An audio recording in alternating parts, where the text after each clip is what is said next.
Hi, Mudpie Mama Paula Anderson here today to talk to you about power struggles. We had a parent write in and ask, how do I get my 3-year-old to follow rules? It seems impossible. It is close to impossible, but there are ways. So this 3 to 5-year-old crowd is unusual because they are establishing their independence. They are separating from their parents a tiny bit and learning to be their own individuals, essentially. It starts young, right? So you know exactly what I'm talking about if you are a parent of a child in that range, 3 to 5. And so there's a few things you can do to create healthy boundaries to avoid that power struggle that happens between parent and child. One of the first things to do is to remove the power. And the way you do this is, one, you take a deep breath.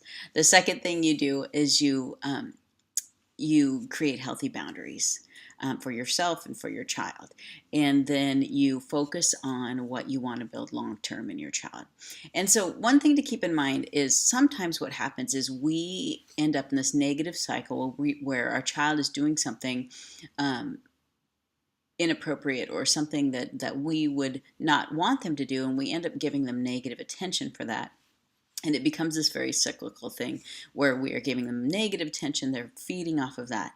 And we really need to switch that around and focus on the positive. And so when you wake up in the morning, you would say, what can I find in my child that's very positive? So that's one thing. So anyway, to remove these power struggles, there's 4 things you can do to help remove that.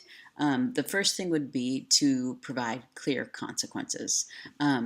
So once they know the rule, you've stated that, it's important that you state the rule very clearly.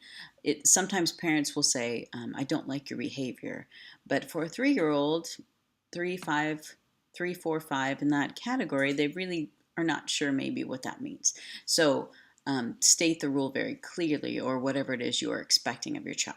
Okay, and then provide those logical consequences, or consequences that would happen, not always logical.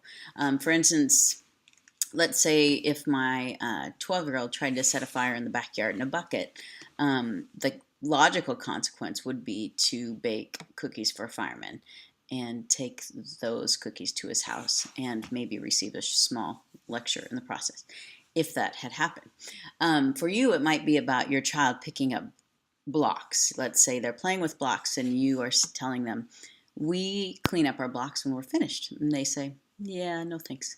And then you provide that logical consequence. Well, the blocks go away and they don't come out tomorrow. Sorry. The other thing you do is you're very consistent. If that happens with the blocks, then it happens with everything else. And it's not something you just say, it's something you do as well. Very important. They thrive on consistency, especially these preschool kids, and so you're going to have to be consistent. The third thing is swift. You are swift in action. It just creates faster learning when you're able to sweep in and finish it and be done, and they understand it quickly.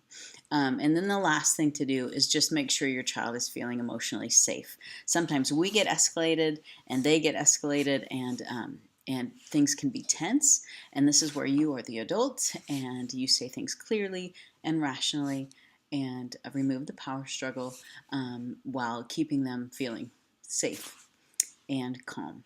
So there you go. Good luck. Let me know how it goes for you. I've had some parents that say it's been really effective, so hopefully it will be for you too. Okay, take care. Bye.